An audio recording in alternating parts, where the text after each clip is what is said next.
county TVCs, and management has provided documents in support of the expenditures or the transfers. But given that the audit had been closed by that particular period, we can only verify the same documents during the subsequent audit. I think subsequent audit is too far. You have to do this within the 60 days implementation period. Okay. So Chairman will reorganize our teams and verify from the respective TVCs and furnish you with the report. Fine. So unless there's a different prescription, honorable members, I think we can allow the auditor to advise us on this in the next 60 days. Unsupported voided transactions. Chair, on this, management has provided explanation that they indeed wrote a letter to National Treasury, and we are not able, however, to confirm whether there was approval from the National Treasury. They have also indicated that they had not forwarded their requests to COB, so they should also demonstrate that indeed the requests had not reached the level of COB. So then this we must put to the governor. Yes, Governor, these transactions that were voided, had they been approved by the COB for payment? They have not been approved by COB. They have not been approved by COB. No. So this voiding, was it year-end procedures, or what was it? It was year-end. Okay, CC will. The voided transactions are not for the year end. They were done before end of the year, and they were necessitated by the shift by central bank from the previous system they were using to the T24 system. It was communicated to us that we do cancel all those transactions that had reached the internet banking level in the previous system, which we did. But later on, the system implementation was postponed to 1st July 2025, meaning we voided them. Then thereafter, the transactions were returned to the system and paid accordingly. But those ones that were voided never reached the control of budgets level. Control of budget, you're sitting here. We might want you to just liaise with the Auditor General and the entity to give us that assurance, because if they voided transactions that you had approved, that would be criminal. If it's for procedural reasons or bookkeeping reasons, then we understand the challenges in IFMIS. Controller? That is not a chair, but since the transaction, the requisition had not reached the level of control of budget, then in that case we may not have any. I just want you to confirm beyond reasonable doubt that they have not reached the control of budget, because it is now their word, and that their word must be confirmed by the COB that indeed whatever they voided, you had not granted any approval. That is not it. Honorable members, we can go to budget of allocation on trade and other payables. This one, I think, is still outstanding, so Auditor General will read your finding and then the Governor will respond.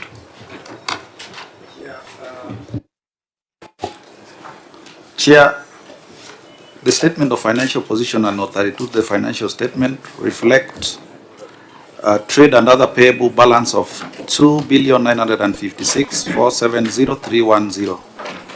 In 2023-2024, the balance was 1,931,836,751.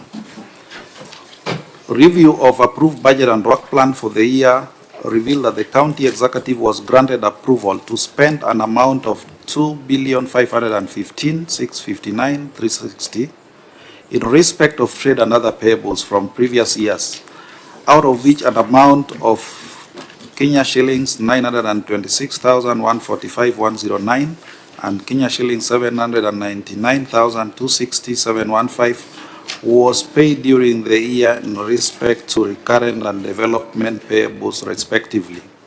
However, the existing trade and other payables balance brought forward was lower than the approved allocation, resulting to an over allocation by an amount of 583,822,609, thus compromising budget credibility and authenticity of the expenditure. In the circumstances, the accuracy and regularity of the actual payments of 926,145,109 and 799,260,715 on recurrent and development payables respectively could not be confirmed. Governor, you may respond. The approved budget contains projects carried forward in form of commitments and pending bills uploaded in IFMIS vote book under economic item domestic payables from previous years. COB uses the pending bill votes in vote book to approve payments for both pending bills and pending commitments, and as contained in the approved budget as summarized below. The total domestic payables vote as per vote book is 2,924,407,976, where the total approved by the control of budget is 2,515,659,360. Hence, the approval to spend was within the budget. There's a table which shows the figures and the total payments, which is 2,308,351,773. Auditor General, what do you make of that response? Chairman, while the governor, honorable governor, has attempted to explain this, what we are asking is what was the basis of the budget of 2,515,659,360, given that the payables balance as at 2023-24 was 1,931,836,751.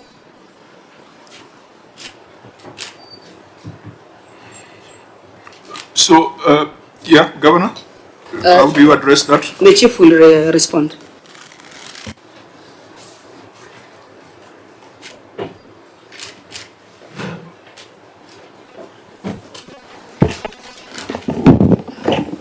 Honorable Chair,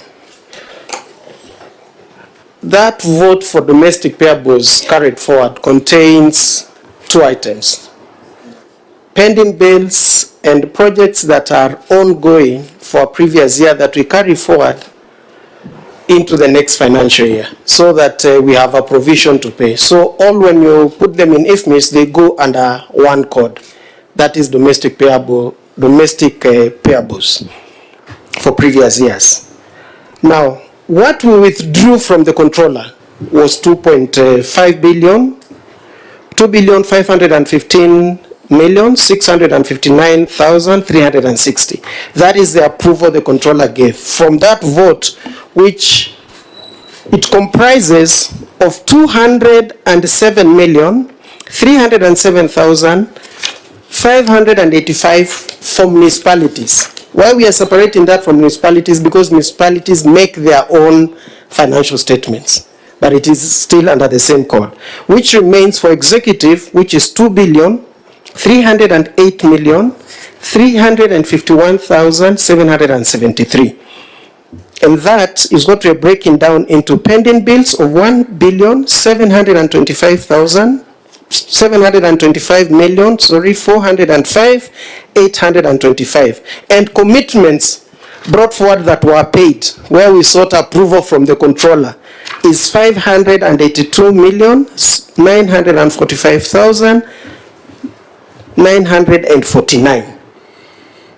So that is the vote we're using. And remember, Chair, when we were here last time, the committee recommended that we do not bring in pending bills as supplementary. So we changed that so that now in this financial year, the projects that have been carried forward have been budgeted properly as rollover projects, and the pending bills have been accounted as pending bills to avoid lumping them in these votes of domestic payables brought Now, forward. the question is, did you have a meeting with the OAG before coming to Nairobi?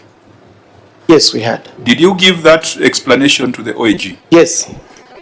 OAG, that explanation, because, I mean, we'll get lost in technicals.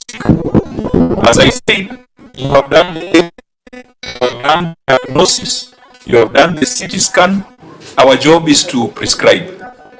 We don't want to go back to the X-ray. Having listened to that explanation from that gentleman, what is your position? Is it still your view that there was budget overallocation? And if it was budget overallocation, does it then mean that they paid more than they ought to have paid? Because the layman interpretation here would be that they paid 583 more than they ought to have paid. It's the impression that we should take home. Not really. I think it is become more clearer during this committee meeting.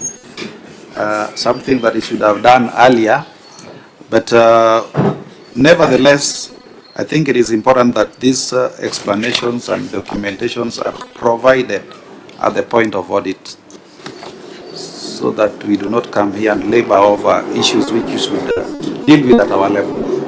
Senator Chiraki. I think mine, Alex, you have just explained what your governor read. You didn't give us a way out.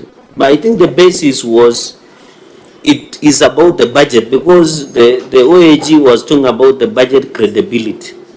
I think the issue was, what was the justification or the basis of this expenditure? And I've seen you are provided, is it a budget extract, governor? Is that the position? So let me ask the OAG, you have talked about the reliability of the budget. Did you want to see an extract of the budget that this money was allocated and approved by the county assembly? So that you see this budget line, including the pending bills, the domestic payables and others? Or was it the issue of non-provision of documentation, which is a violation of the law? I yield back, Chair. Yeah, Chair, it was a non-provision of relevant documents for yes. Budget, sorry, Chair, have you seen the budget? Chair, we have now seen. Okay. Yeah. But I thought also in that was assented by the governor. You know, the tentative budget, so this budget you are talking about, it was assented by the governor, you have a view of it, and you have a copy. Chair, we do. Okay. Now, the documents that we have, unless the members have, that note 32 seem not to have been printed out. I don't know. Members, do you have visibility on note 32? No, Chair. Because if you had note 32, we would have been able to see the age, the aging of your trade and other payables. We'll be able to see how much of it are staff payables. Can you let us know, you close the year, when you close the year, what was your total outstanding payables? Break it down between staff payables and those ones of other debtors, and break it down by age. Chair, I think I can see in page 41 of the financial. It's in page 41? Yeah. I think mine was not printed. Not number 23 or number? Page 41. Yeah. And they are talking of under 1 year was 2.5 billion. So if we have it, maybe clerks, you could get me a copy of that page. On the original certificate. On the original certificate. Page 40. Page 40, 41. Yeah, just produce it. But even as because this is your document, you might want to tell us, be the one to read it out for us. Okay. Because if Senator Cherargei reads it, you might claim that those are numbers from Nandi. No, Chair, but I have a copy of the OAG certificate. Yeah, I'm protecting you. Okay. Let the governor read the numbers. Okay. Yeah. Okay. Thank you, Chair. In the financial statements that we submitted for audit, our analysis are debts that are under one. Start with the total amount you close the year at. The total amount was payable.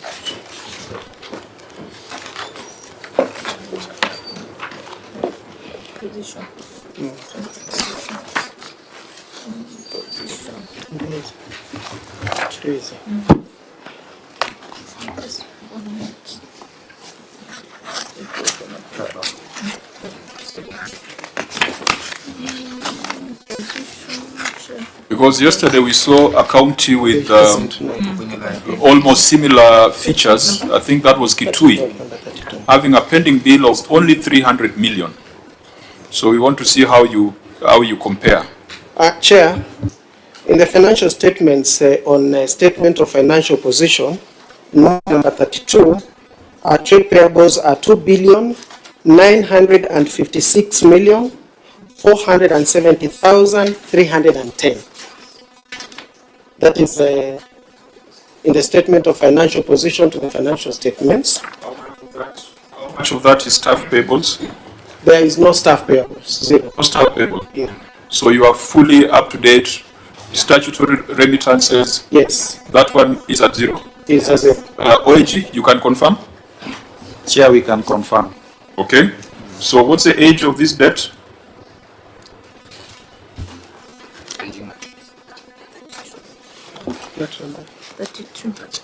Chair, just out of curiosity, number 32, trade and other payables. There is other payables, what we call staff claims, 13 million, and employable payables. What is this 287 million? 919,937. This one, it was the opening balance here, first position, but as of the close, this one. These are allowances. Yeah, Chair. Kwa mshahara ya juu.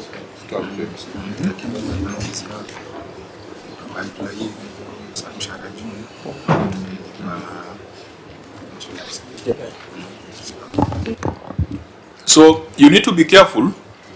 The fact that I still don't have a copy of Note 32 does not mean you are going to take me round in circles. Because I can see numbers relating to staff in that schedule. Yeah, that is in our financial statements. Page 49 of the financial statements, which is Note 32. Yeah. So the opening statement. Yeah. That is as at 30th June 2024. So coming into 1st of July, our trade payables were 1,628,822,736. Then there was staff payables. That is 1 month's salary for the month of June. 286,919,937. Is it 287 or 287. Oh, you are saying 286. 287 million. Maybe you can sit, maybe when you stand, you don't... No, let him just stand. I think it's good for visibility. Oh, for visibility, okay. Yeah. Okay. Then other payables, which are staff claims. Staff claims is reimbursements for staff allowances. At the opening of that financial year, we had 15,094,078, which totaled to 1,931,836,751. At the close of the financial year, that is 2024-2025 financial year, trade payables were 2,927,168, and other staff payables were 13,543,142, which gives to a closing total of 2,956,470. Sorry, 2,956,470,310. And the aging analysis,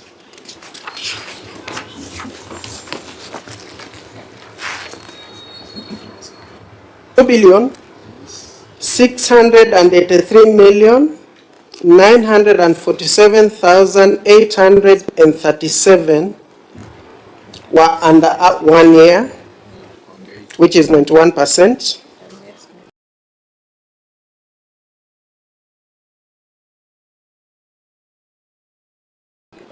1 to 2 years was 114 million 598,518, and between 2 and 3 years 157 million 923,892,000, which is 5%. So why do you have that huge figure under 1 year? Was that delay in exchequer? Yes, the reason is delayed in exchequer. Mostly they were for projects. How much was released outside the reporting period? Does it net off that amount? Yeah, it does. How much was it? There were two installments. Yeah, there were 2 installments that had not been released by the end of the financial year, and what was netted off also was and there are grants also that are part of this figure. So Governor, you're saying if you would have received your remittances in time, you would not be having 2.6 billion outstanding for that year? Yes, Chair, because most of the projects were complete. Okay, so if that was the case, why are you still holding 271 million worth of pending bills that are over 2 years? If we are using the principle of FIFO, why do you have 157 million that is 2 to 3 years, 114 million that is 1 to 2 years? What is the problem? Why can't you pay them if it's a fast charge? Chair, as I had explained earlier, that in that vote there are 2 compositions. There are pending bills and work in progress, which we call commitments. So if a project is not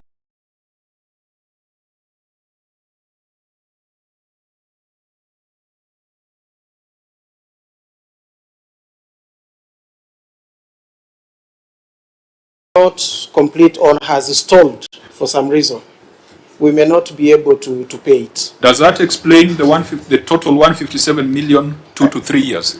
Because that could be just one speculation. If you are to provide a schedule of pending bills totaling to 157, that is between 2 to 3 years, are they all going to be work in progress? Or there are people who supplied vegetables 3 years ago and you don't like them and you're not paying them? No, it will be projects. We will submit that analysis, Chair. Governor? We've paid all the certificates as at now. So with the release that came late, as we sit today, your pending bills are not in the billions. No. As we sit today. No. They are not. General, you might need to check that because I don't want to be too quick to congratulate them until we have the facts.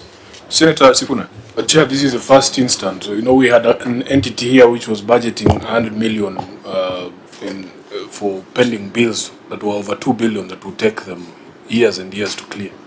This is the first time I'm hearing such an accusation from the Auditor General.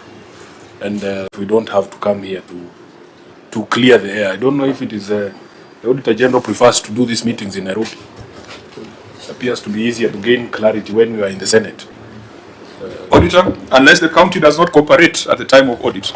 Chair, we are flexible. If you want us to conduct the meeting in Kwale, we are always more than ready. I can assure you Kwale is more beautiful. We don't have beaches here in Nairobi. We can get you some nice places to where there is a upepo wa bahari. That might compromise our judgment, so we are better off here in Nairobi. Chair, maybe I can weigh in on the debate. You know, Chair, most counties have been grappling with this issue of pending bills. And you've seen that it's happening in Kwale. And Chair, I must implore with you, I must really plead with you that you must congratulate the county of Kwale because of the way and the steps they've taken in making sure pending bills are really reduced. This is the only county that everyone in this country, Chair, wants to be a supplier and a contractor because payments are in good time. And you can see the auditor has confirmed that indeed that pending bill is not that much. And I'm sure government is taking steps towards making sure the same is addressed. So Chair, really, you should really congratulate the county Other counties have appeared before me, and we hear very colossal figures, 2 billion, 3 billion in form of pending bills, Chair. Chair, let me protect you. Whose instructions are you working on today? I am under no instructions, Chair. I'm just solely relying on the audit reports as it is and the explanation by the able gentleman, our Chief of Staff, Mr. Ondoko, Chair. Okay. Chair, Senator Chimera should choose whether he's with the committee as a friend or a friend of governor. Maybe governor, before congratulations come and flowers, what is the pending bill as of today?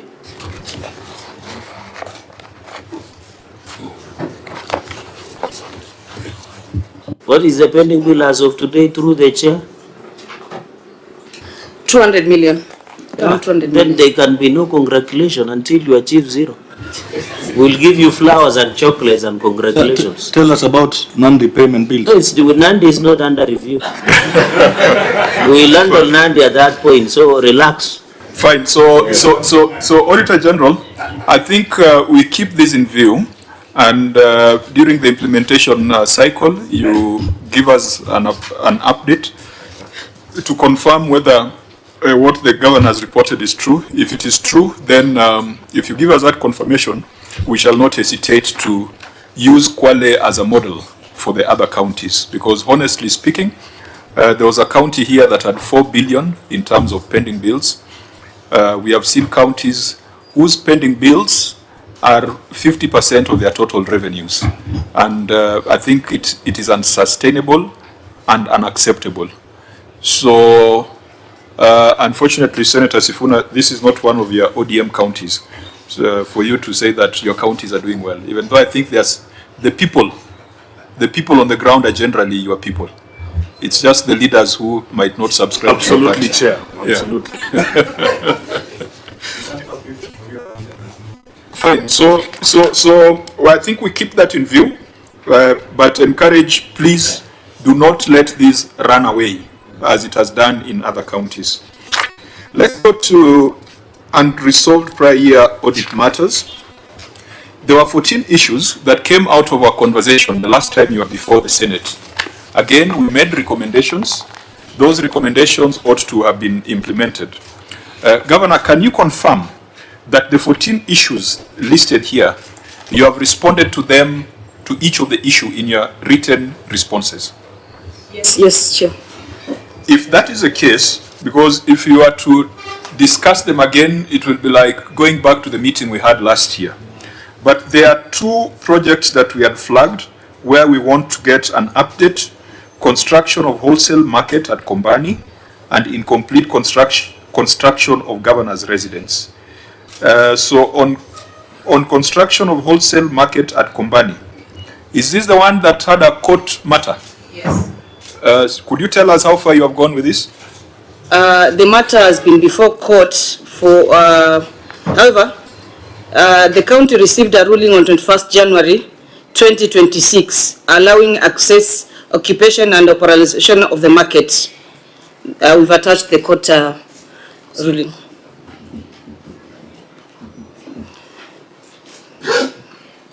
No, Governor, I'm trying to follow where your annexures are.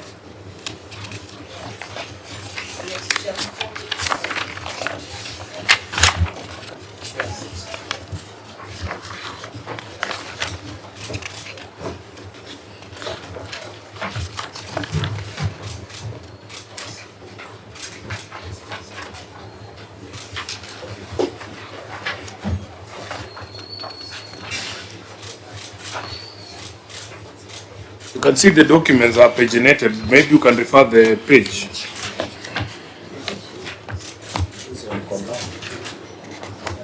Yeah, because the placeholders are not labeled.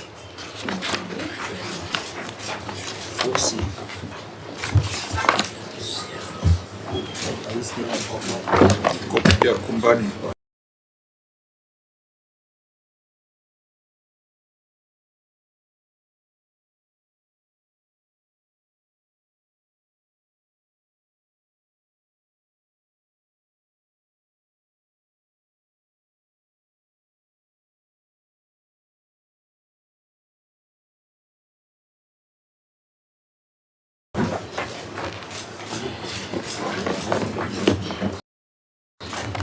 But they are. Volume 2.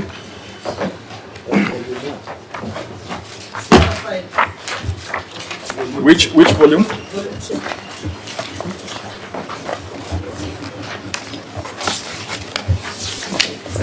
Yeah, these are the things we say should not be happening in the Senate, going through records after the audit has been done. It's Alexa 327. 3? That cannot be, okay. So just take us through that, Governor. What is this letter about? The county attorney is here. He will respond. County attorney?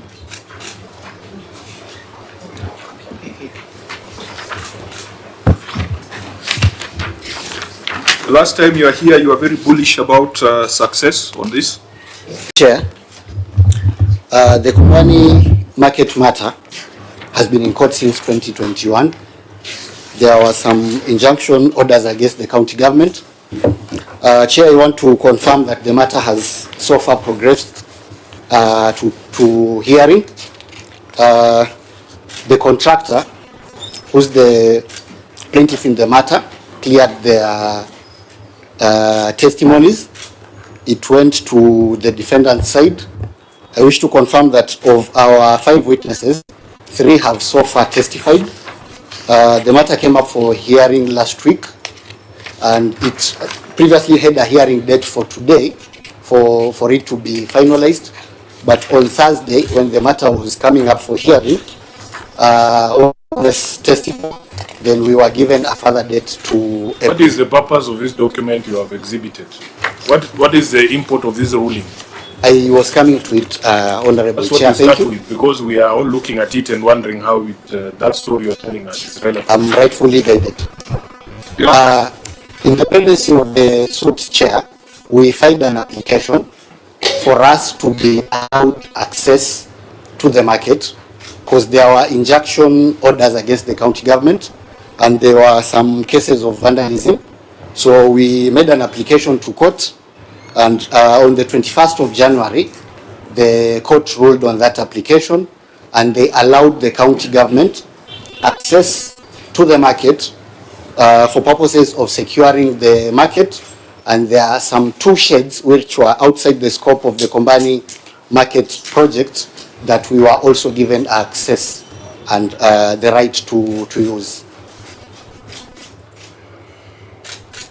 So as the matters go through that labyrinth of court applications, only 2 market sheds have been put to use. Yes, Chair. But were those part of the total amount that the Auditor General queried? The 2 sheds were out of the scope of the Kombani market project, but the orders gave us access to the market for purposes of securing the market. But in the construction of the market itself, yes, whatever was paid for, yes, is still not put to use by the traders of Kwale. Yes. Because those 2 sheds are outside. But they are within the... No. They are not part of... They are out of the scope of the Kombani market project. Yes, Chair. So Kombani market, whatever was defined as Kombani market, is still not value for money, because the traders of Kwale still cannot use it because lawyers are still arguing in court. That is the position, Chair. Okay, so since it's a matter that is live in court, I think we discussed this at great length last time you were here, even in the preceding year that you were here. I think it's a great disappointment that citizens can see a market with their eyes. They can see their money in that market, but they can't be allowed to do any business in it. So just for clarity, has fencing begun? Not yet, Chair. We received the orders on 21st of January this year. So we keep this in view because it's a recurring matter. I think we'll look at the details of the written responses and if need be make further recommendations. But I believe last time we made certain recommendations which we will track to see whether they've been implemented. Maybe out of this, as the county attorney, some of these issues emanate from lack of ownership documents. Remember last time we were discussing about land issues. Have you been able, for example, in number 7 on the ownership documents of ECD centers in Kwale? And Chair, let me disclose the distinguished advocate was my classmate. And he's doing a good job. Thank you. Why are you looking at you like that? I hope this one is real, because you used to claim that the lady from EACC was your classmate. She can confirm that Patricia, myself, and I were in class together. It is true, Chair. He and she and Patricia. Okay, the same fine. class. Let that not be a sign of favor on the part of the members of the committee. Yeah, so Senator Cherargei, you have taken us back to issue number 7. I just comment on lack of ownership of construction of ECD centers. Have they been now secured? Because we know that region normally has a problems with issues of land. So very, very quickly, that was a prior year audit matter that ECD centers do not have ownership documents. Yeah, Chair, maybe before that is answered, the attorney has said they have not fenced off the property. I just want to understand, now that we have orders to have access to the market,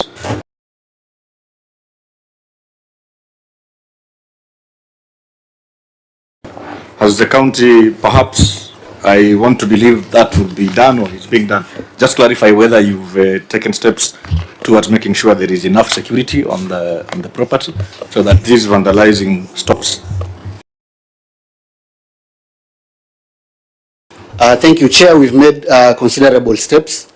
We've had several meetings at the market with the traders, with the community, and I want to confirm that we have made arrangements with the Kenya Police Service at Kombani AP Post. We have our county enforcement officers also on the market. So currently the market in terms of security, it is secured. Could you, just for memory, how much was the contract for Kombani? How much money is just sitting there, idle, as lawyers slug it out?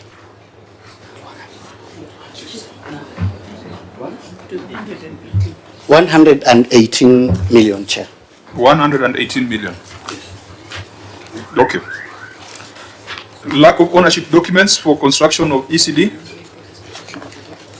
I think it's easier for you to read your written response, because I can see you have addressed it there. Chair, the county government has engaged a consultant to undertake the subdivision and transfer process of land to the county government of Kwale. Attached are copies of the tender notice and notification of award for consultancy services for preparation of public land registration. The attachment is at Annex 4B. Okay. Governor, in complete construction of governor's residence. Again, we spent quite a lot of time on this at our last meeting. Please respond. Give us a status update. Thank you, Chair. The matter is still under active arbitration. The status is that, unfortunately, after the demise of the advocates for the contractor, they haven't appointed alternative counsel. On the part of the county government, Chair, I wish to confirm that the county government has set aside a budget for the completion in the event that the matter is concluded in good time. So this 50 million budgeted would be on top of how much that has already been spent? 160 million, Chair. So these residents would be 210 million when you exclude the legal costs, because those legal fees are related to the project. 210 million. Yes, Chair. Yeah, sorry, we were with the committee then led by Senator Governor Chila Yeko. I don't know whether Dulo you were with us in April 2022 when we visited Kwale. Although the residence looks palatial and is very elaborate, for us who have built 210 million, looks, that's a lot of money on a residence. Yeah, I think 210 is a lot for that residence, because I visited there. We access, I agree, at that time it was in desolate, so I don't know, maybe the AG will tell us whether the contractor is on site. But 210 million is too much. I know at our last meeting we discussed it extensively with a lot of dramatic effect, and I think it even caught the attention of the public. The question would be, when counties have started projects that have gone above the threshold that the Senate had approved. We were here with Bungoma County. They were able to demonstrate that their governor's residence, they've capped it at 40 million. And the deputy governor's residence has been capped at 35 million, in line with the Senate recommendation. So I think we must agree as senators on what to do with these counties that started earlier, before we had put in those ceilings, and the costs keep escalating. Because if Bungoma had that Kwale is doing a residence at 210 million, I'm sure the governor will want to make adjustments so that they can be like you. So I think, members, we must take a very clear position to the House on how to deal with these counties that started earlier, but then they've been caught up in tussles, and then the costs keep rising. But I think the last meeting, it must have been Senator Sifuna who was quite alarmed at the expenditure, and I believe we were asking all sorts of questions on the kind of residence that we are putting up. It is a problem. This committee needs to address it and come up with a proposal for Senate to adopt. We said you needed to perhaps achieve this in a phased manner. Have you considered that approach instead of trying to complete everything at once, Governor? Yes, that's what we are doing. So this 50 but we are million, waiting for the arbitration first. This 50 million, can deliver a building in another county. So if you budgeted 50 million, what is it meant to achieve? Through Chair, this is per engineer's estimation. Yeah, so what do this they is want to completion, I guess. Completion of the entire project or completion of a phase? Because you had advised you last time to face the program, the project. It's a phase. Which phase is that? That is 50 million. Maybe.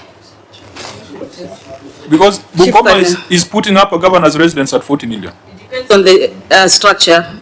Yes, it does. But if it's a phase, if you agreed you are going a phased approach, we are quite.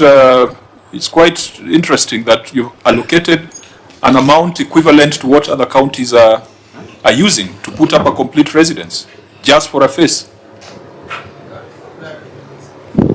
Thank you, Chair. As we face up the project, there are aspects of the project that you have to do 100% complete, like drainage. Because when you do drainage and looking at the landscape the way it is, it must be complete even for the other buildings. If you are doing access, it must be access from the road to the residence alone.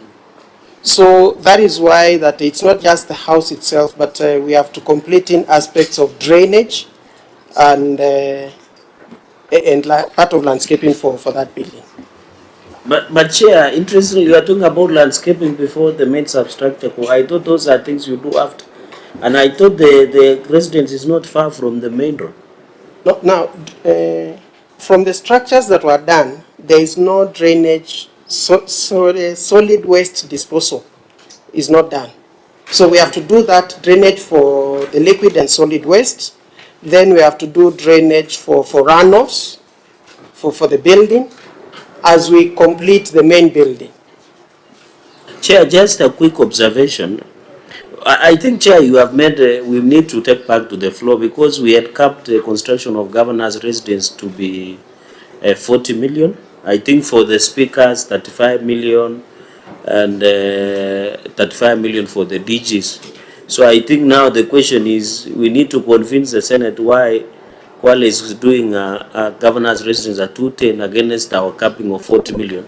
Although I remember your neighbor spent over 110 million plus in buying one in one of your neighborhoods. Finally, Chair, in this one of arbitration, just an observation, Governor, I can see you said one advocate died, but I can see is this Njuka Consolidated Company Limited. There are almost more than 5 advocates.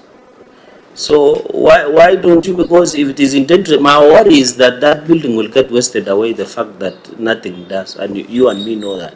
So why when one advocate dies, everything stops? Is this the same people from Njuka Consolidated Company Limited?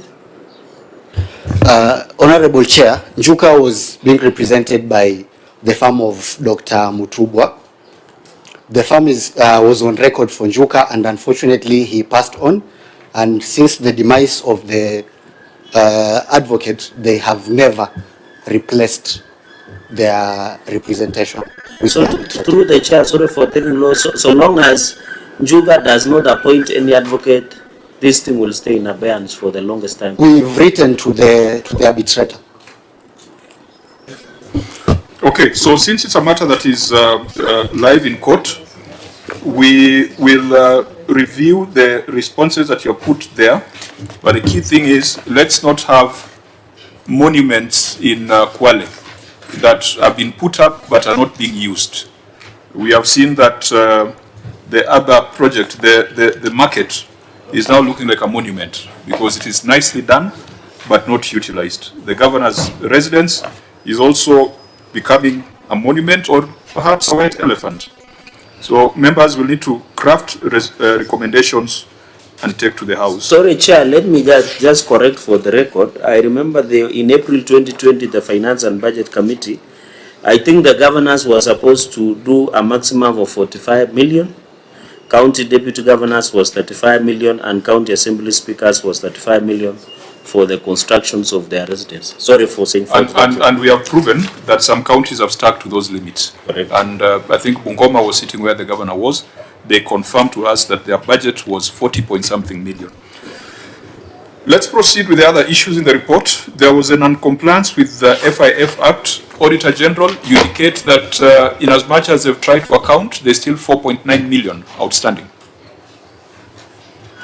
Yes, Chair. As at the close of the financial year, they have now demonstrated that they paid or they reimbursed 31,446,211. But the amount in question was 36,114,817, which they have also indicated that they reimbursed subsequently in the year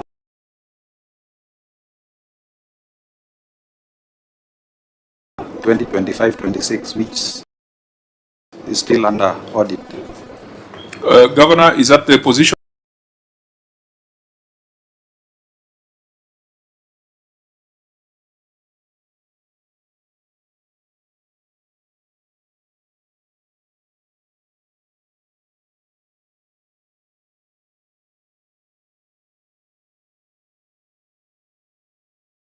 Yes. So, Auditor, what do you recommend? We allow you to review it in the subsequent period? Chair. Fine. Irregular drilling of borehole at the industrial park. The question we must ask, is there a borehole at the industrial park? Yes, it is there. Is there water? Yes. Is it being drawn? Is it being used by the public or whoever was supposed to use it? Yes, it is being used at the construction site. So now we can go back to the regulatory compliance issues. Drilling permits, hydrological surveys, and NEMA approvals. Auditor, were those ever presented to you? The same. 27th January 2026. Yes. Does NEMA approve once after the fact?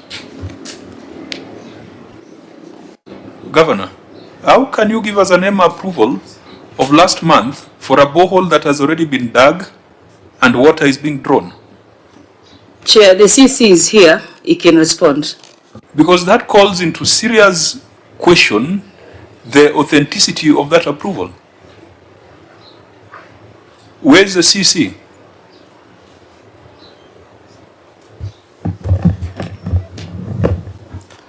Thank you, Chair. Chair, I wish to respond that when the industrial park construction began, one of the challenges that was faced there was the availability of water.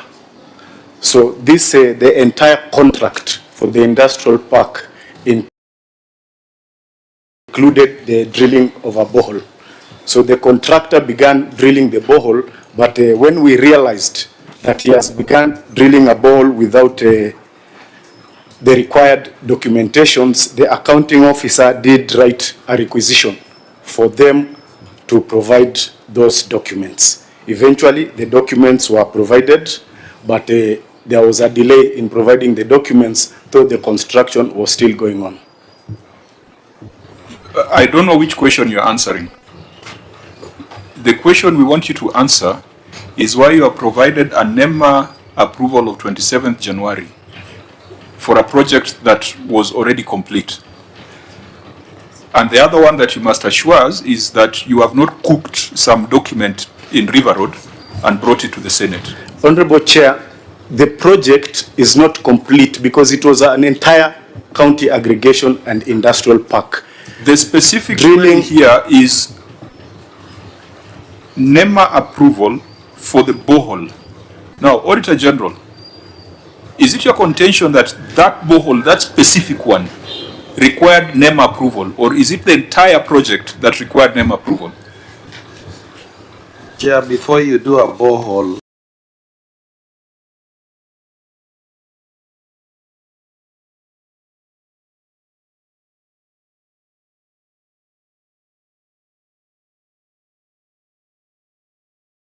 you need NEMA approval.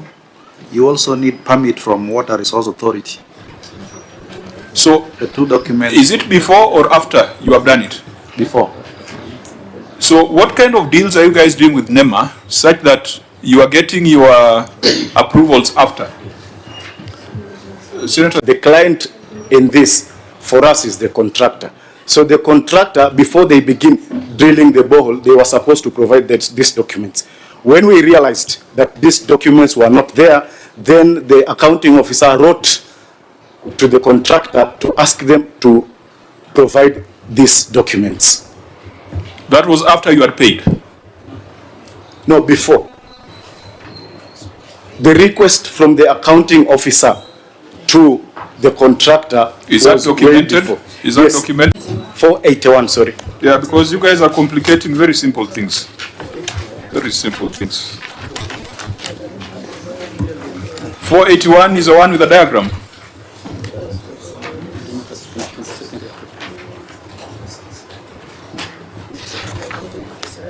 Where is that correspondence by the accounting officer to the contractor? Chair, page 535.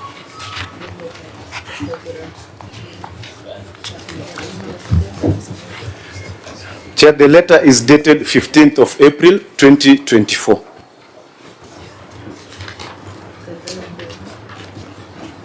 So, Hassan Gala, is that the gentleman speaking?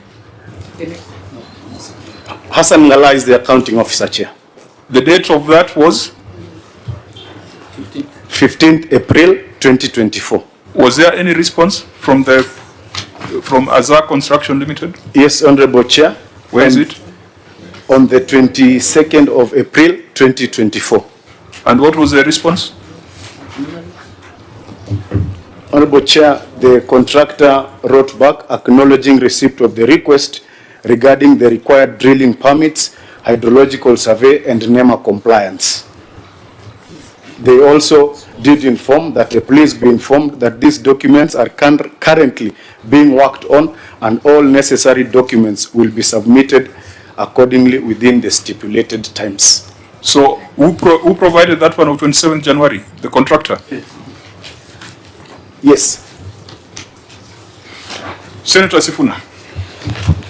Chair, first of all, I want the entity, the county government of Kwale, and all county governments or entities who appear before this committee, not to fall into this perception that Sifuna is somehow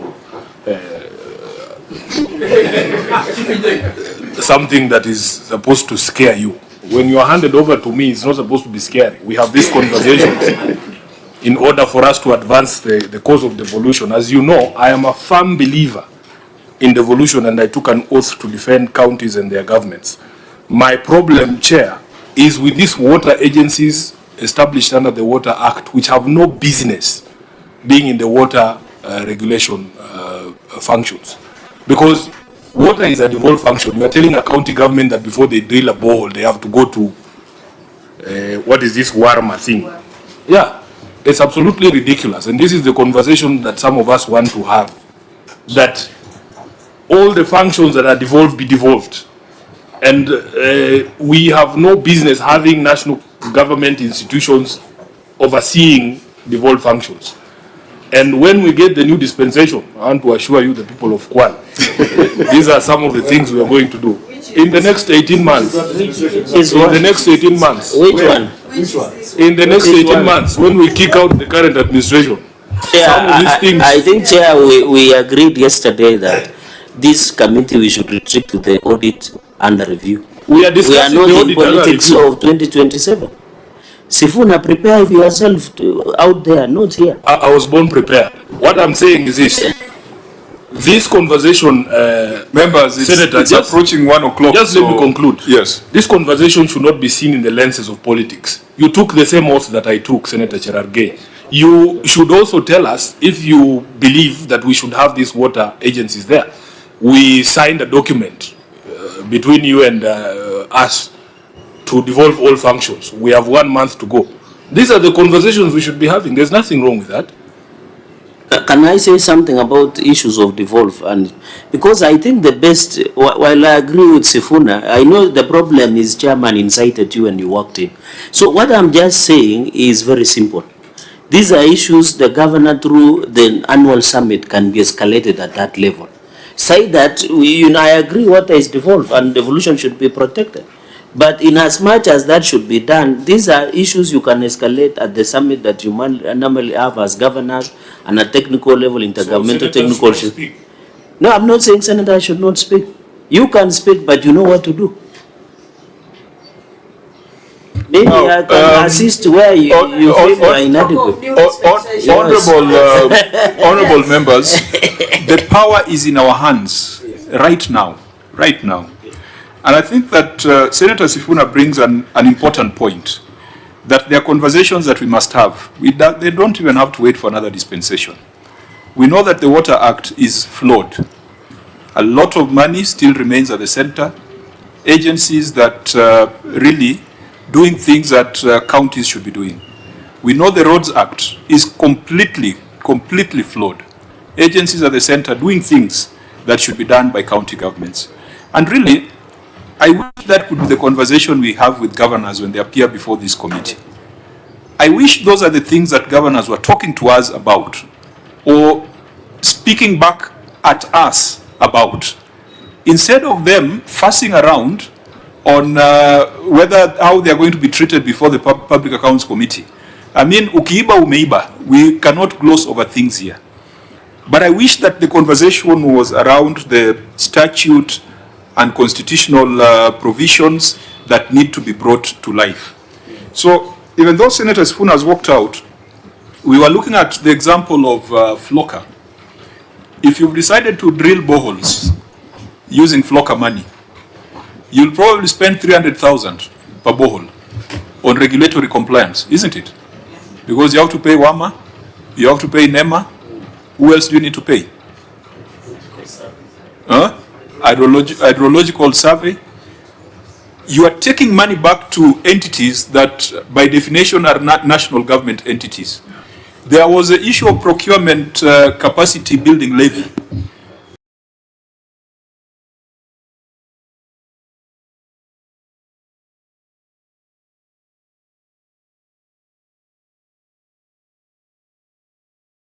Which has not been cited here. I wonder whether Kwale is paying that, because other counties have demonstrated how difficult it is to pay it. That 0.0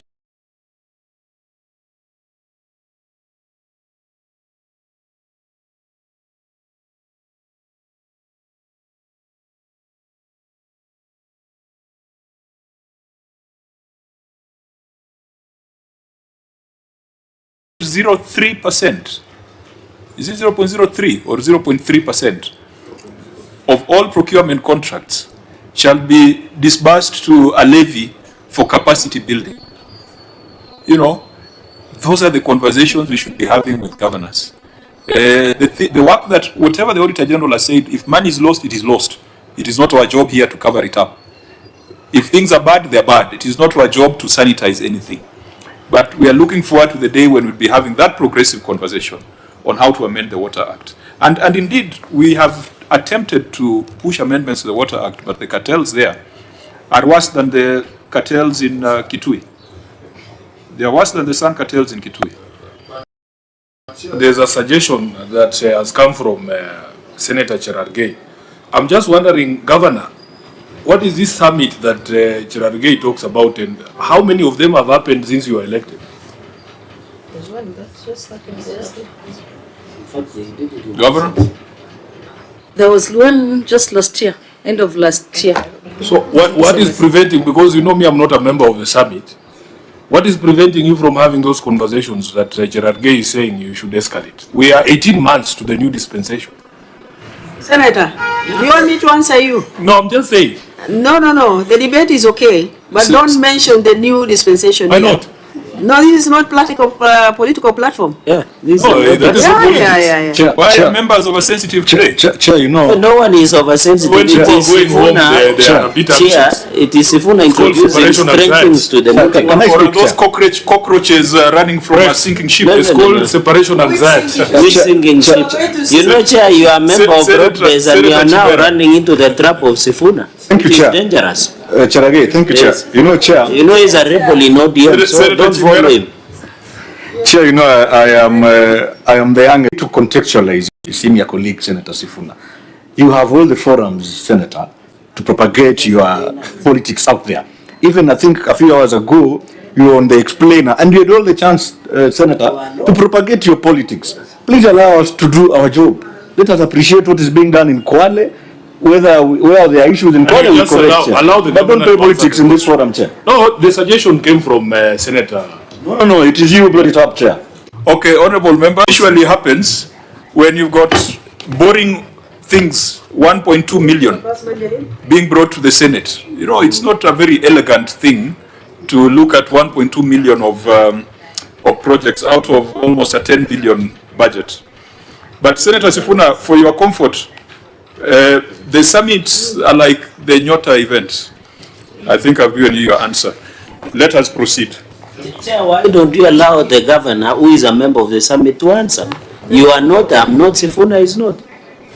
And Chair, with all due respect, Chair, you need to be careful with Sifuna. You know, he's a blind man on this. He can lead you into a pit. Chair, you are a good man and you might be a cabinet secretary in the next dispensation. Please, guard your interests very carefully. I think that is blackmail. But Summit, Nyota, same WhatsApp group. Let's go to irregularities in procurement. So we'll take note of your written responses. The good thing is that there is water. There is value for money.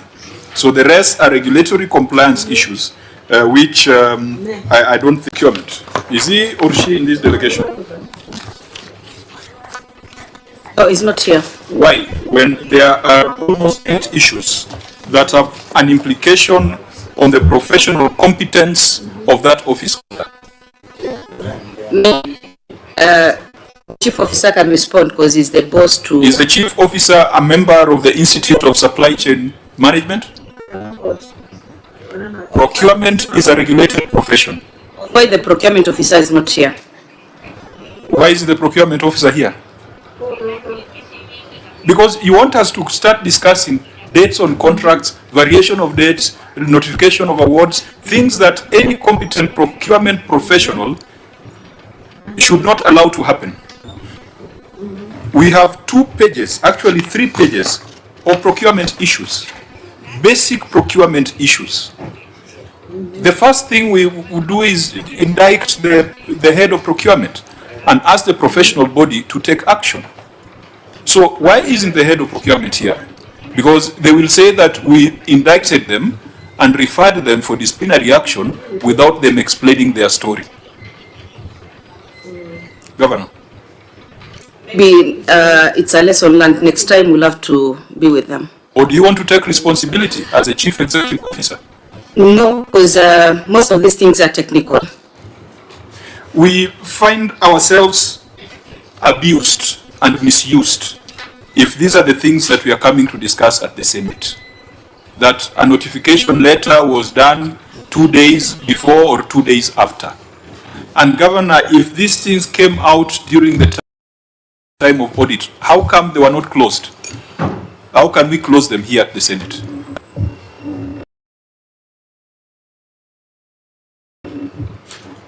I instructed my team to visit the auditors to close the issues, and most of them I think have been settled.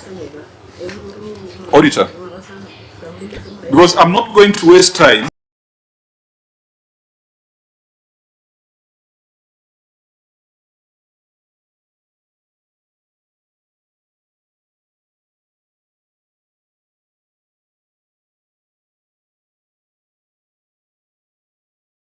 Going through issue number 3.1, 3.11, 3.12, 3.13, 3.14, 3.15, 3.16,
was a violation done before the expiry of 12 months as cited by the Auditor General? It's a yes or a no? Chair, the variation was on the measured quantities. You know, like not the total, not the contracts. The variation was on the measured quantities as the works was progressing. So what are you saying in English?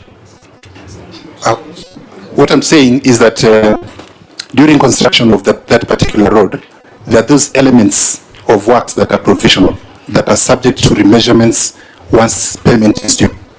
So during remeasurements, you will get that there are quantities which are slightly higher than what is got in the bills of quantities, but still there are quantities which are lower. So that is what went on, and we have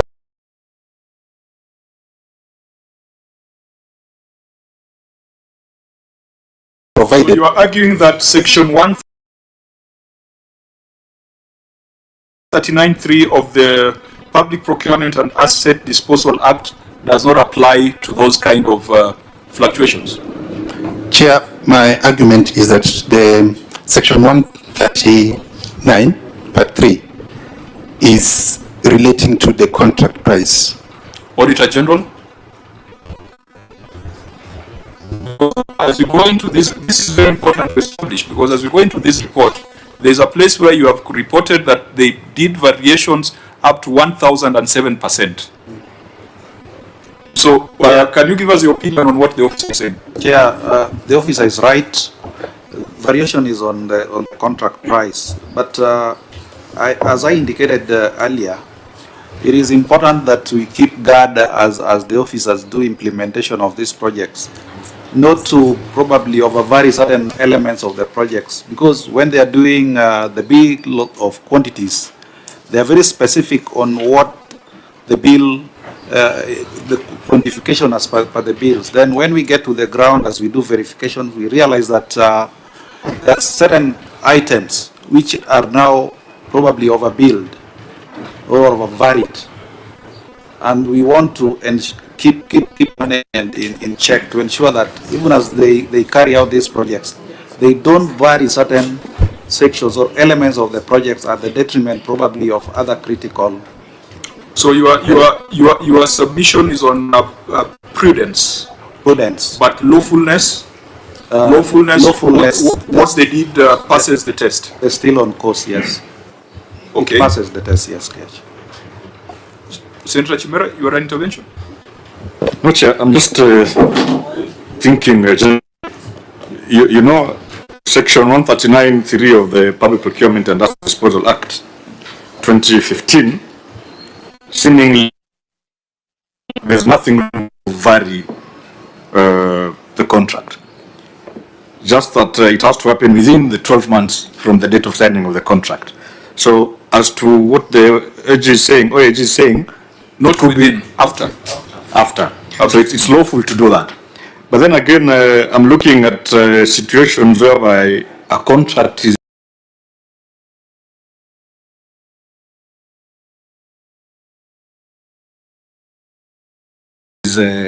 entered into, well executed, and then they could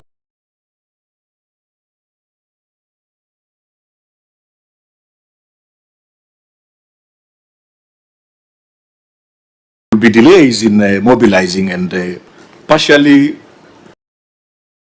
executing that particular contract. Then that means the entity procuring is at liberty then again to vary this outside the scope within which is provided under law.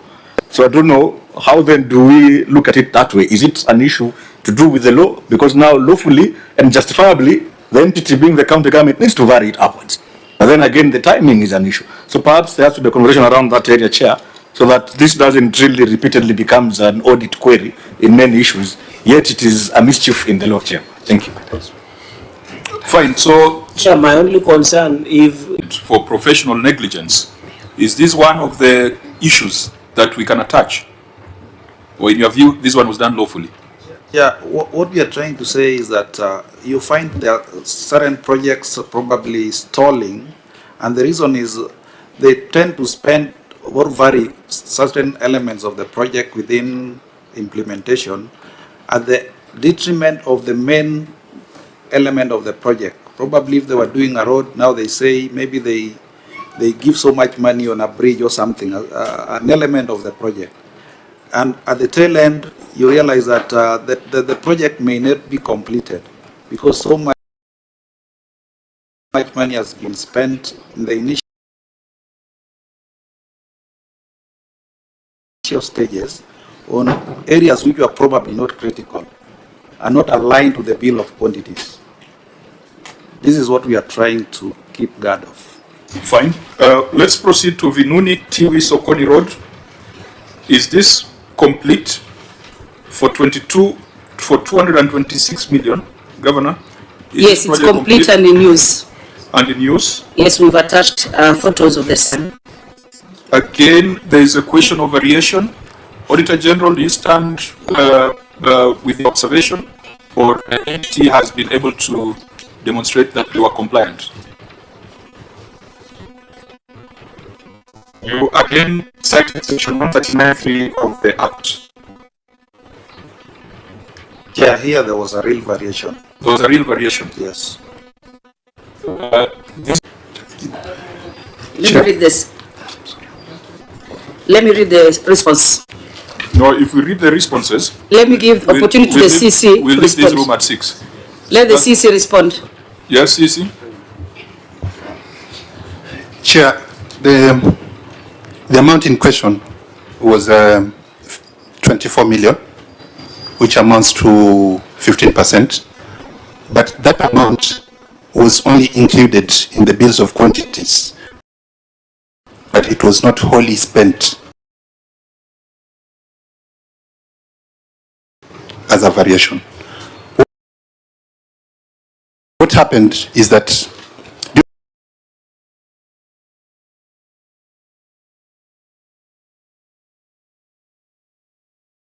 during the implementation of the contract, which was a one-year contract, it was extended by 196 days for reasons of late payment and a lot of relocation works. So the necessity to extend the contract gave reasons to extend preliminaries, which the extended preliminaries gave rise to a need. Variation, or it was a contract extension? Are those the same things? Is a variation and a contract extension the same thing? I'm explaining the need for the variation. You are going too far. Okay. Just take the penalty. You don't have to walk back 100 yards. Is a variation and a contract extension the same thing? Chair, I thought we are not doing audit here. The question is very specific one. Sukari imeanza kwenda chini. Yeah, so tell us so that we know whether section 139.3 applied to this or not. Chair, I want to start by stating that this is uncertainties in the future. Was this money invoiced and paid? The 24 million? No. Auditor General? It was paid, Chair. Auditor General, this 24 million you have cited, was this a payment or this was just adjustment of the BQs? Chair, within the bill of quantities, the contractor did a variation of prices of 24,368,412, being 15% of quoted measures works. What we are saying is, why do you do variation at the stage of that preliminary stage? Yes. Chair, that is a good observation reading the audit. Then why would you do variation at the early stages? Yet you at the timeline, the contract aspects are still there. Or is it a plan of... Governor? Chair, it might look like a plan of selling, but the actual position is that it is not. Because the amount was... Yes. Do you know the law? Yes. The law, there is a process of contract extension and variation. You do it after or even immediately before the lapse of the period for the value of money. Why would you do an early stage if it is not something mischievous? Or the law in Kwale is different from the law we have in the country? Through the chair, let me make it clear that we did not do variation at the beginning of the contract. What was there and what the auditor correctly picked is that there is an amount of 24 million, which is 15% of the contract, that was placed there in the unlikely event, or in the likely event that something unforeseeable happens that causes the contract to go beyond 12 months. No, Governor, we are not doing, I made it very, very clear that we are not doing the audit today. The audit has already been done. The Auditor General has given us a report. Your officer had an opportunity to explain these things to the Auditor General when he was in the county. This is not going to be the forum for doing that kind of conversation. If the Auditor General still maintains his position, we shall proceed recommendations. And our recommendations will not be far from the suspicion that Senator Cherargei is alluding to, that these could be clever ways of looting public resources. Chair, I can imagine in every contract in this country, national county, they will be putting money in a likely and foreseeable event. You know, this is like the case of a county that when they appeared here, they told us that the original documents had gone with the water, but they had photocopies. And they not prepared for the emergency. So my brother, be very careful. If that is a tradition, it should stop. And I wish, Chair, we need to, the head of procurement, even if he's not here in absentia, these are irregularities of procurement. They must be cited to the relevant professional body. I yield back. I think these are issues of professional negligence, because about 8 issues where perhaps what you would consider to be small issues of procurement, but to the public they're not small. If they keep recurring, then you've got a systemic problem in your procurement function. And Chair, maybe now my classmate Governor, because I think in all these procurement processes, there's always a professional opinion. Yeah. And the professional opinion is done by the head of procurement. Yes. So that's the person. Yes. If all these things are happening with their professional opinion under their watch, we must go to the section of the law that allows this committee to even recommend that a public officer is not fit to hold public office. Because you can't have 8 issues relating to one docket and reports. I think, honorable members, we shall craft a recommendation. Maybe, as we finish, maybe in these evaluation committees, tender committees, now that the county attorney is there, what is their role in all these processes? They should also be part of the consultation so that they can guide. Do you normally guide them? Maybe under 30 seconds through the chair? Or the head of procurement never consults you? After this audit, I noticed that the county attorney's office is not involved. So I've given instructions that before any tender is given, it has to pass through the county attorney's office. The documents have to pass through the county attorney's office. Fine, that will cure the future, but it does not cure the problems in this report. The psychiatry ward, again, regular contract. Irregular means, it's something irregular cannot be cured at the Senate. There are people who accuse the Senate of sanitizing irregularities. If it is irregular, it is irregular. If it was irregular at the time, when it leaves the Senate. So let's start with the value for money. The psychiatry ward, does it exist? It is complete. Auditor General, what was the breach in law? Yeah, the issue here is documents, minutes, indicated that the winning bidder was awarded a tender at a cost of 17,900,000.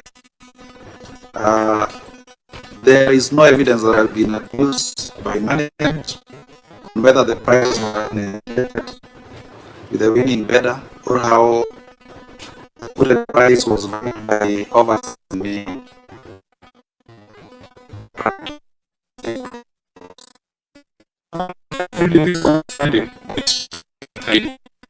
Can you explain to us how a 10 million tender came to be 17 million?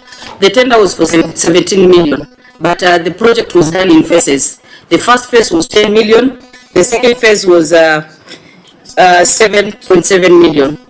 And when awarding to the contractor, this was communicated. There is evidence that the contractor was informed. So you disagree with the finding, with the observation Yes. of the Auditor General? Yes. Auditor General? Chair, this was has never been brought to our attention. If it is new information, as the governor has responded, maybe they should bring on board the relevant documents in support of that position so that we can review and appraise ourselves. Remember, there is no other audit. You already did the audit. There is no other opportunity for document review. So, Governor, whatever you are basing on to support your assertion is fine. Where is it? Page? Volume and page?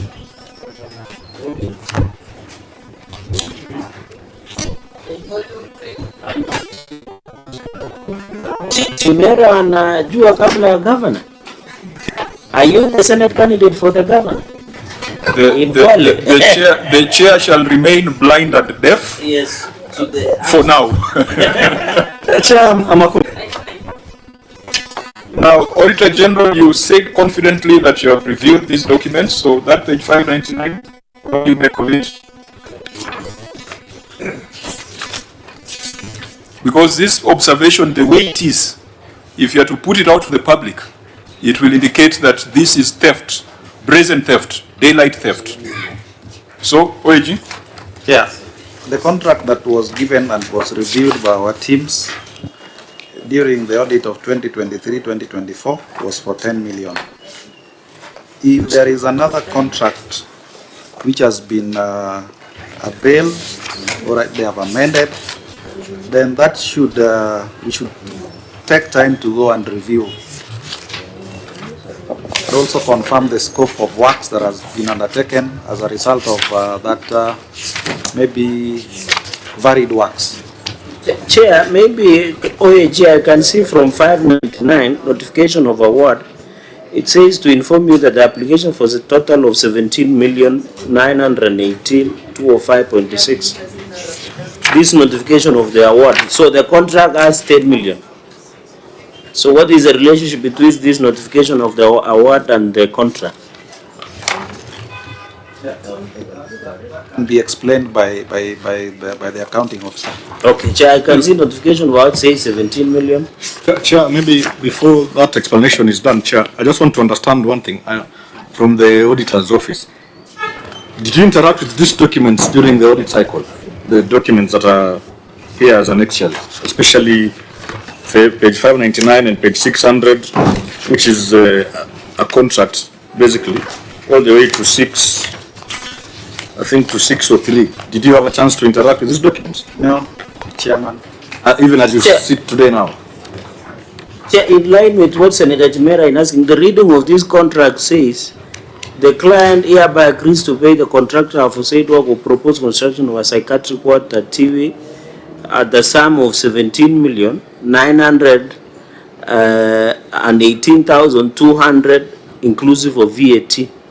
The contractor shall know that the current budget for the project is 10 million and therefore the payment of contract shall be 10 million shall be paid, 7 million will be paid in 24-25. Is this the same contract you are seeing and what you are seeing? Chair, 601. what was availed to us supported 10 million.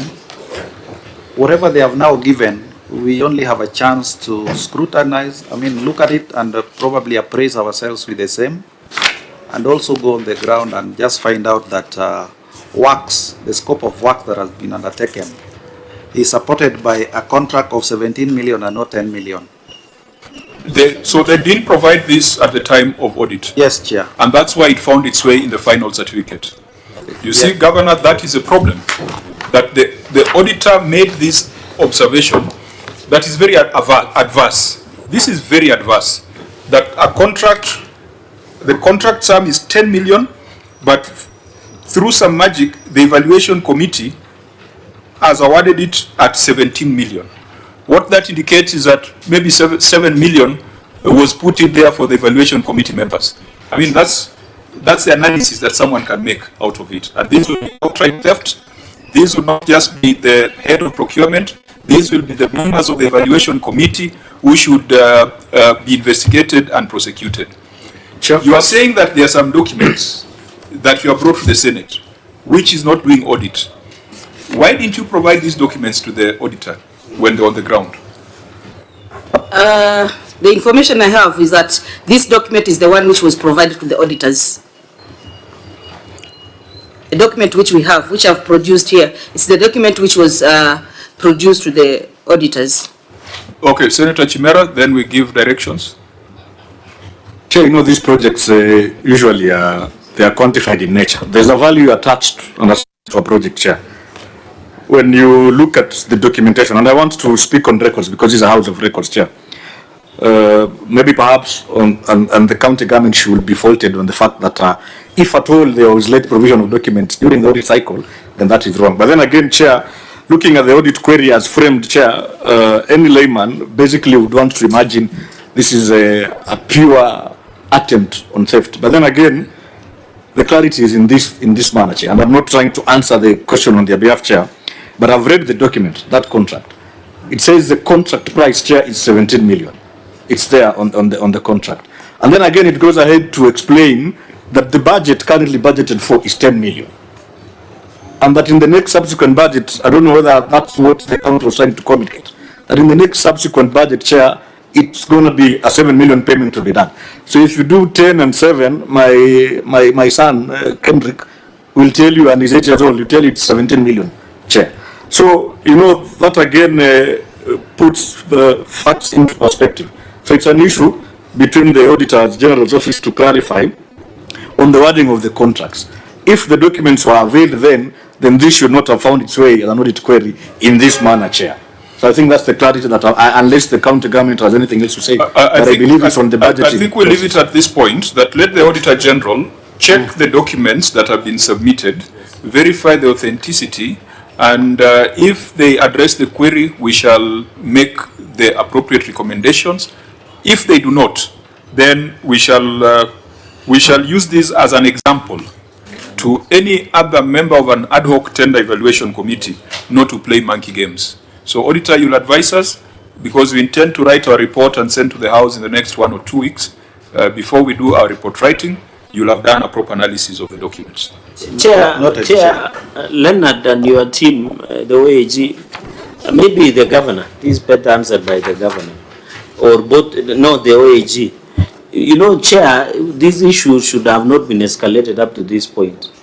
Exit, entry, management, governor, who is the highest ranking officer who normally engages OAG?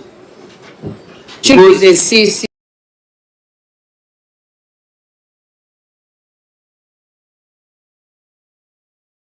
Finance. So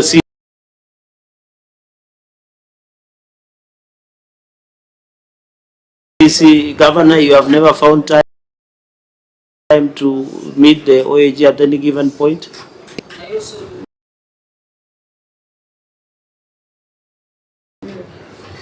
Then I thought that these issues are raised before the final certificate is raised, Bwana CC.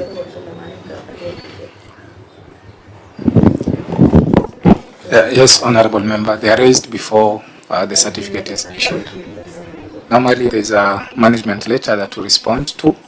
Thereafter, where is the hub based? Is it not be 3 days the way? I think, Chair, the only comment I can give, yes, Northern Kenya, but people say it was nearer from Mandera to Nairobi, but far from Mandera to Garissa. But that's a story for another day. I think my advice to the governor is you should be keen. If these issues through the chair can be resolved by that, we would not be going through such issues. Thank you.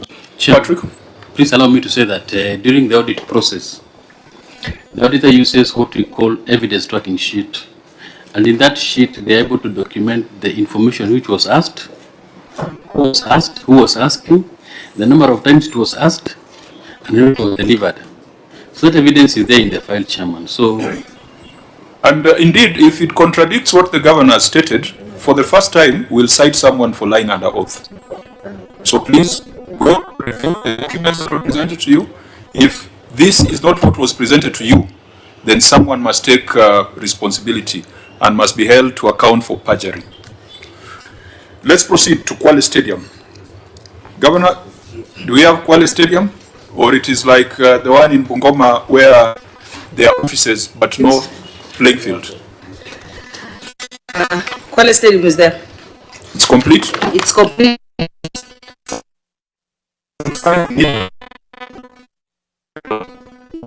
Was at 178.5 million delivered.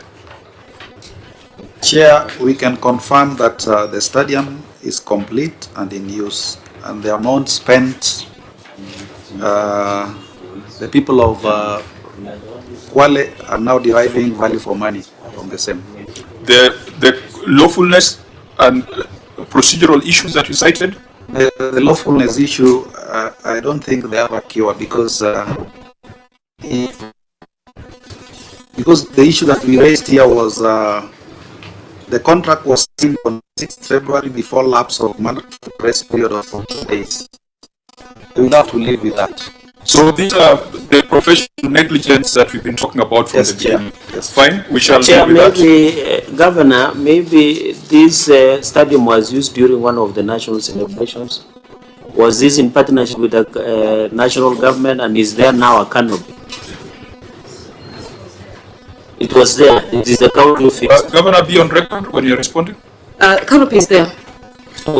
There's part which was done by the national government, but we are talking about the part which was done by the county government. The better part of the stadium was done by the county government. Okay, because when we visited in 2022, largely it had been done. Okay, anyway, members, let's move a bit faster. Fruit processing plant. Governor, is your fruit processing plant working?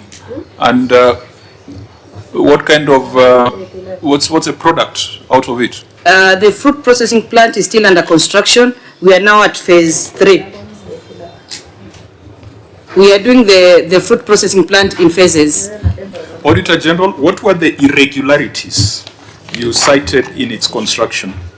Were they procedural, or was there outright theft of public resources? These were procedural violation of existing procurement laws. Again, professional negligence? Yes, Chair. So we keep this in view because the project is still going on. Market stalls at Mutembei Hospital. Governor, are these complete? They are complete. And traders are in them? They are not like the other one? Yes, they're in use. They are traders. It's in use? Yes, it's in use. So, Auditor, here was it a value for money question or it was a lawfulness question? It was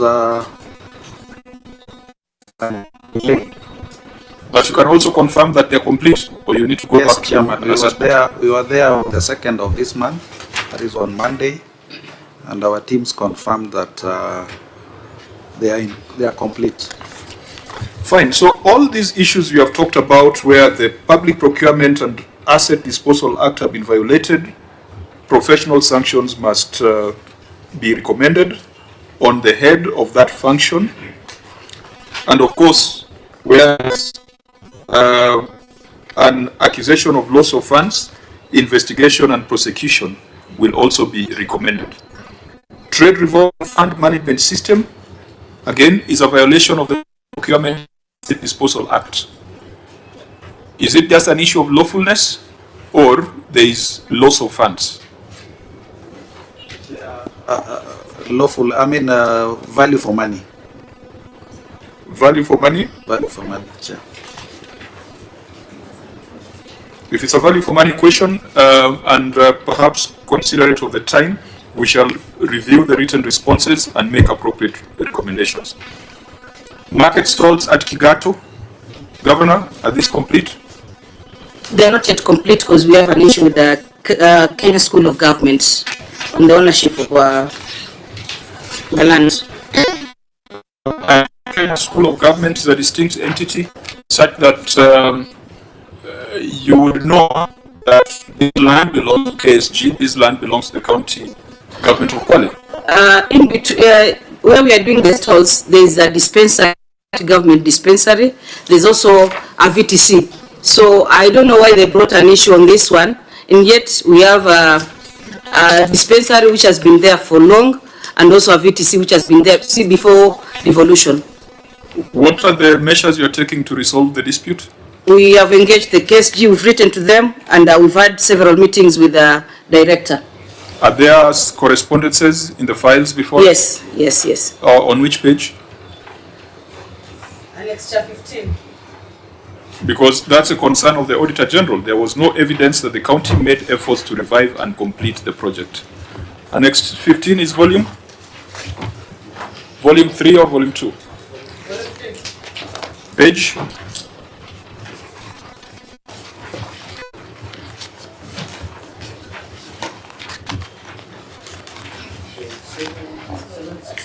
You have done well to paginate, so it's easy just to tell us the page. Where is it? Starts from here. Yes. Going this way or going this way? This way. But that's budget estimates. Page 752. Page 752.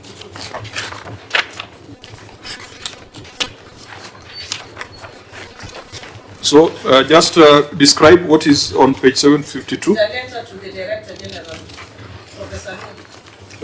What is the substance? Just summarize the substance. It's just to allow to ask for KSG to allow county government to proceed with construction. So you acknowledge that the land belongs to KSG? Yeah, the land belongs to KSG. So nani mchokozi? Because they allowed us to do dispensary and VTC. And through public participation, community requested that we do stalls so that those patients who come to the dispensary and also those who go to the VTC, they can get some commodities from Governor, that's very kienyeji. You infringe, you trespass on my property once, I keep quiet. You do it twice, I keep quiet. Then you expect the third time I should be quiet because I didn't raise an issue in the first two instances. We assumed it's government land, they will not have issues. You head the county government of Kwale. You don't head the national government of Kenya. True. I think we don't need to be too casual about these things. You've got a county attorney. County attorney, is this the kind of advice you have been rendering to a governor who is also a member of your profession? Because if the governor was a Kaya elder, we would doubt her legal judgment.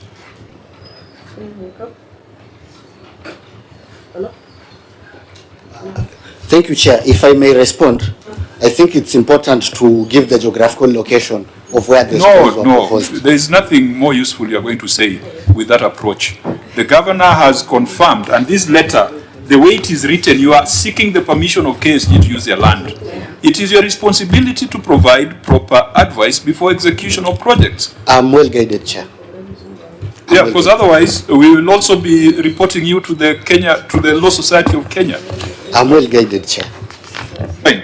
So we keep this in view and encourage the governor to use proper legal means to ensure that projects do not stall due to lack of ownership of land. Construction of market stalls at Msambweni Hospital, is this the same thing that we are dealt with? Yes. Electrification of market stalls, 7.9 million had been spent for electrification of market stalls in Pongwe, Kikoneni, Samburu, Chengoni, Kinango, Puma, and Wang Ombeni wards.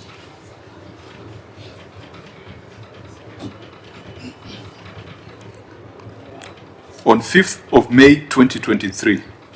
Governor, why would this be pending for that long? I think the first contract was terminated. It has been given to another contractor who is on site. So the works are on progress. But the contractor had already been paid 7.9 million. So what was delivered for 7.9 million? The contract sum was 7 million. 7.9 million. Auditor General, you are saying the contractor was not on site after being paid an amount of 7.955 million? No, it was paid 4.6. So, Auditor, you are the professional who went on the ground. I will trust you more.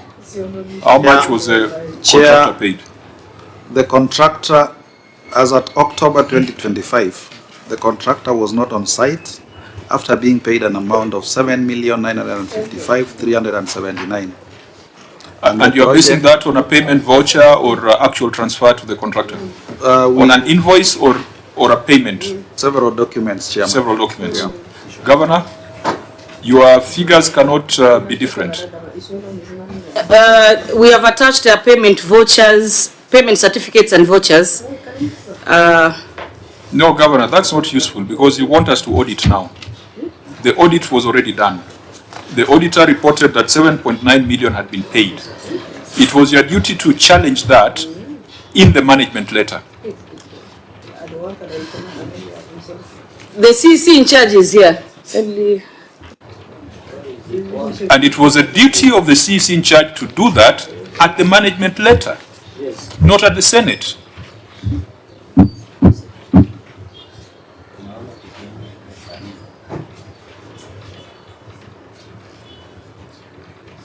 CC, how much was paid? Thank you, Chair. The amount that was paid is 4,682,604.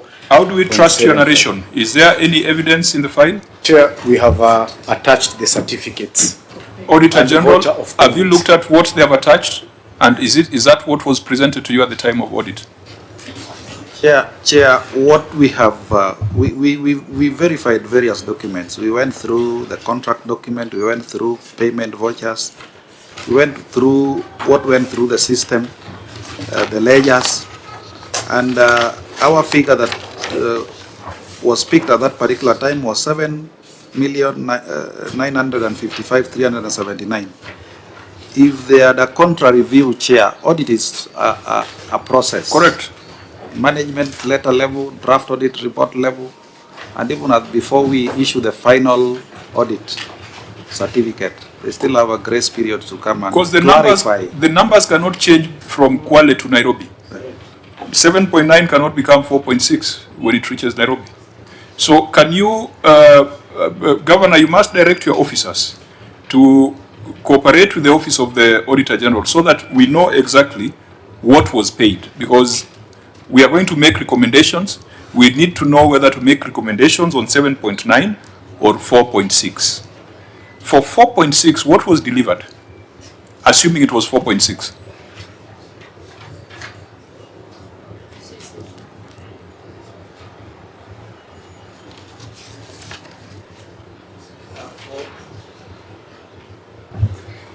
For the 4.6, it was the electrification of the various markets. So the wiring, the putting of the piping that go with all the sockets and all that. So the remaining part in all these markets is just connecting to the grid. And one of the challenges. What do you mean electrification? Were you doing cabling or you are bringing light to the markets? It's the entire process of doing the lights, the wiring. 4.6, is there any single bulb that went on?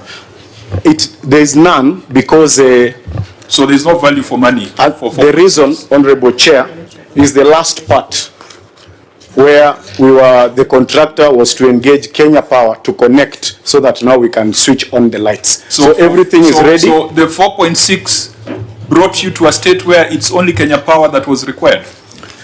Yes, the last bit that is remaining now. So if the contract, what was the total contract sum? 7.9. So you are saying that the remaining 3.3 million would be to pay Kenya Power? For the various markets. 3.3 million will be due to Kenya Power? Through the contractor, yes. Auditor General, you'll help us to understand this because it's we cannot trust the numbers of a man who has not taken oath.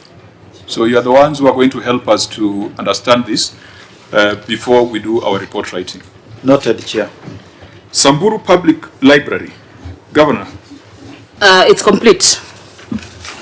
As at the time of audit, it was incomplete. It's now complete. But at the time of audit, it was incomplete. Yes, that time. It's now complete. Auditor, have you had a view on this? Chair, it is also one of the projects we verified on the 2nd of this month, and we confirmed that it's complete. It is complete? Yeah. Kwale Library? Is complete and in use. Even though at the time of audit, it was not complete.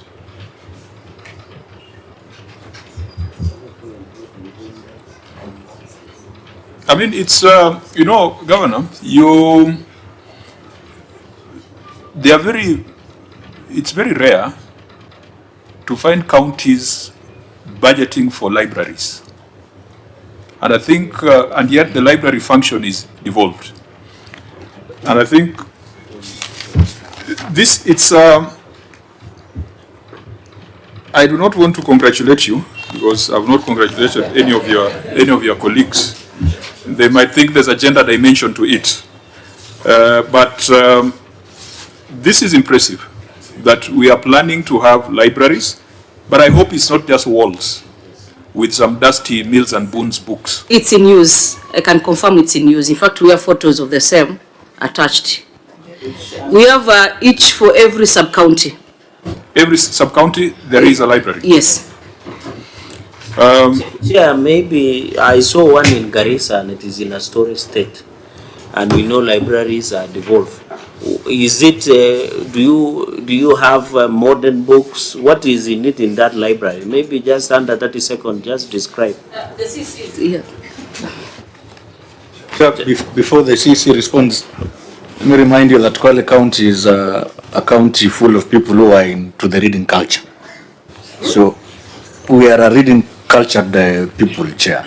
Yeah, so you must congratulate us for, give us our flowers, Chair. So when you read and we need the libraries and they are provided for, Chair, you must commend us for that. Why don't you wait for 14th? Just relax. Just relax. Chair, can I assist inform you now in neighbor Kisumu? In Kisumu or Roma Bay, where it comes, when you throw a stone, you are likely to hit a professor. So I think Kwale, you still need to come slow. In Roma Bay, in every village, you meet a professor. Yeah, but I think to be back on the serious bit, we rarely find counties prioritizing libraries. And I hope that in the next 1 or 2 years, we'll be talking about digital centers.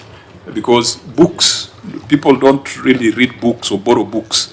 The young ones like Chimera probably never went into a video library. I believe you never went into a video library. I believe you never saw a cassette, a C60 or a C90 cassette. So sometimes you can build a library and you are stocking it with the equivalent of a video, what was it called, a tape? It was a video tape. So there was someone who was to respond to Senator Cherargei's question.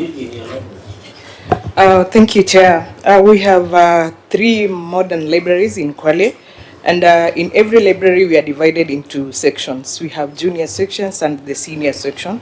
In fact, in this financial year, we are also we are getting the books into the new syllabus. So the auditor captured remaining works of the Kwale Library. It was just a construction of a septic tank which was remaining. But the library is in use. In fact, it was commissioned by Her Excellency and it is fully operational. It's only that the septic tank was not complete by then. Okay, we'll keep an eye on that. He didn't mention something about. She didn't mention something about internet or digital center within those libraries. Thank you, Chair. We are in the process of connecting internet. In fact, we have budgeted for this financial year in 2 of our libraries, that is Lunga Lunga Library and the Kinango Library. And we are also going to use the e-readers in those libraries. So we are up to date. I think there's a substantive audit query that is related to that. Let's come to it. Let's first ask ourselves about Ukunda Gombato Bongwe Road. You spent 104 million. Governor, is there a road? The road is not complete. The county attorney will respond to this. Okay, the CC.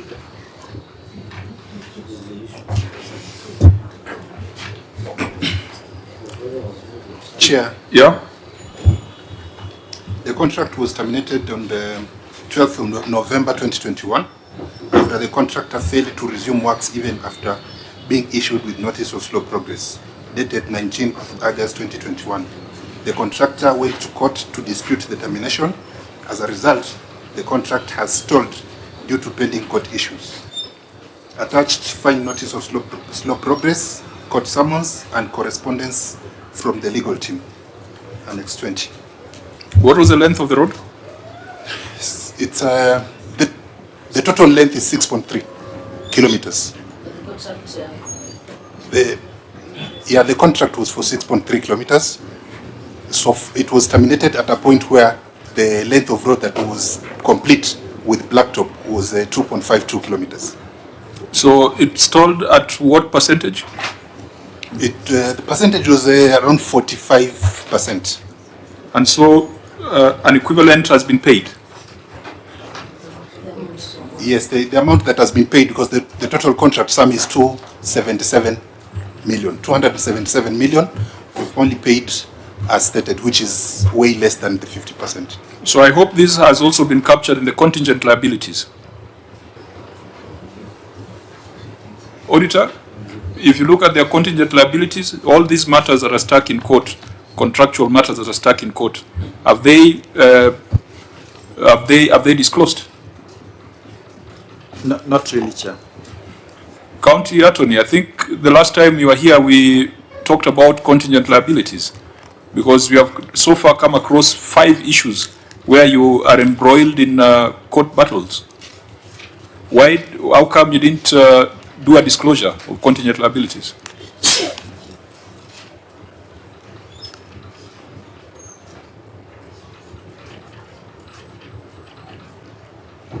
Because if you are not careful, you'll be handing over to Governor Chimera.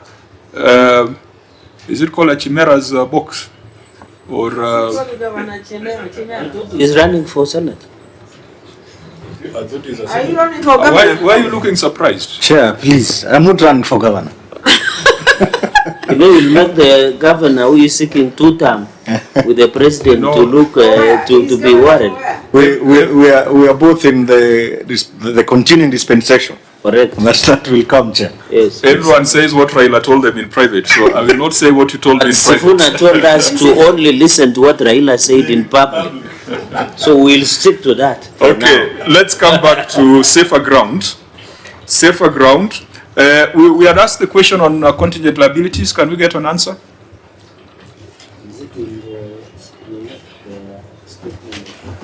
Thank you, Chair. The contract was terminated after the contractor had been... No, that is not the issue. You have 5, 6 matters that so far we have come across where they are pending, that are pending in court. And we are supposed to make some provision or to do some disclosure on your contingent liabilities. Did you do that? But I thought, Governor, this conversation, did we have it with your entity last time? We did have the conversation. So, Auditor, I think you ought to have cited that, because there is a big risk in Kwale. Because this has just covered contracts. I believe you could be having several matters in court with regards to land. Or land disputes are not very prevalent engaging the county government. Governor, are land disputes also part of the matters that your county is prosecuting in court? Whether it's 1 or 2, from an accounting perspective, you need to make a disclosure of contingent liabilities. And if they did not do so, Auditor General, you need to bring that up. Noted, Chair. Okay, but there are 5 issues that we have already seen that are in court. Now, the next matter is a matter of great concern, because the Auditor General tells us that you are paid 96 million, but for 96 million, you are not getting the internet services that you are supposed to get. Governor? CC in charge will respond. Again, for Hansard purposes, you need to introduce yourself, because there's someone taking records. They might not be able to know the voice. Yes. Thank you, Honorable Chair. My name is Michael Mutua, the CSC for Tourism, Trade and Enterprise Development. The Department of ICT, the department implemented ICT infrastructure in all the county government offices, and they have been operational with the internet access. During audit, the department had a challenge because of internet disconnection of the service. Management would like to confirm that the internet has been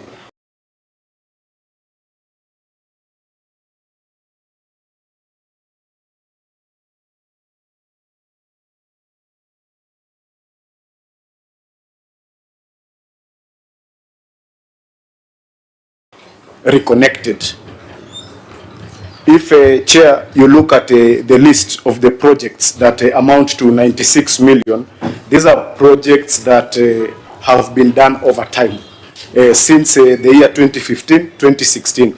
And most of them were connected and they were working until when the internet was connected and due to this was disconnected, and due to limitation of resources, we were not in a position to pay all the monies at once. But Honorable Chair, I wish to submit that we have since paid the service provider partly.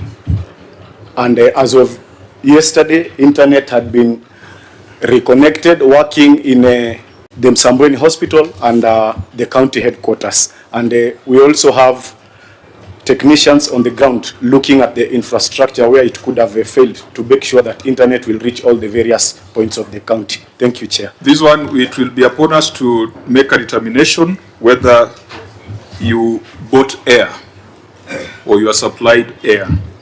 Because we once went to a county to visit the mortuary, claimed that it was only that day that it was not working, that it has been working before. It's the same story that your officers are telling us, that when the auditor came, it wasn't working, but it has been working before.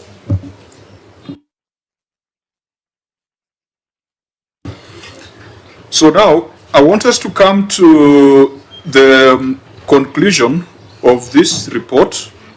I think the other critical thing that we must ask ourselves is a 1,007% variation in the county aggregation and industrial park, and tied to our earlier conversation. Auditor General, remember we had asked you whether the 1,007% variation was in violation of the Act. How do we tie it to that earlier conversation with that officer? Yes, Chair. No. We appraised the project as it was being implemented and look at the items which were being varied in a manner that would probably raise eyebrows. So this is meant to ensure that you don't overspend. So this is about prudence? Yes, prudence. Fine, let's keep an eye on it. That has brought us to the end of this report. The issues that we have not interrogated, we shall consider the written responses. We have not had an opportunity to go into details on the receiver of revenue report, but at our last meeting, we did a very thorough and very detailed analysis of the ROR, stream by stream. I hope the county has done a good job in terms of responding so that we can be able to adopt the written responses. Now, I want to bring this meeting to a close. Unless there is any other business, I will ask the governor if there is any remarks you want to make.